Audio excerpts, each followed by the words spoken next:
sugatan ng isang pulis matapos barilin ng isang lalaking nakatambay habang nagsasagawa ito ng operasyon sa Dasmariñas, Cavite. Sinasabing inakala ng suspect na siya ang target ng mga pulis.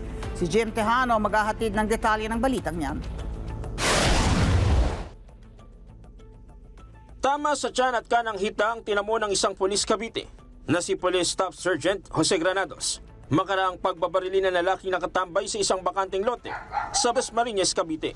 Inakala ng suspect na siya ang target sa ikinasang operasyon kontra sugal. Nakangitian po mano ng mga pulis ang lalaki. Pero bigla na lang itong bumunot ng baril at saka pinaputukan ng operatiba pagkatalikod ng tropa. Napag-alaman ng otoridad na isang drug personality pala ang suspect. Yung suspect natin, hindi naman siya nakainom. Parang may inaabangan daw doon. Itong mga pulis natin na dumaan na pagkamalan niya siguro na siya ang huli. Sinubukan pang tumakas ng gunman pero kalaunay na aresto din. Malapalos ang galawan kahit may tama na sa kanang bahagi ng dibdib at braso ang suspect. So nag-retaliate yung kasama niya si Captain Gamad hanggang siya nagkaroon ng habulan po. Pumasok siya sa bahay and then nakatakas sa bahay na pinagpasukan niya hanggang nakarating siya sa may barangay Dato, Ismael. Mismong kaanak ng suspect pa ang nagsuko sa mga otoridad. Makarang makaramdam ng panghihina dahil sa mga tinamong tama ng bala sa katawan. Pinasukan po silang bahay. Yun po, hindi naman po yun yung bahay ng suspect. Ibig sabihin po, private po yung bahay na pinasukan para lang po makatakas yung suspect.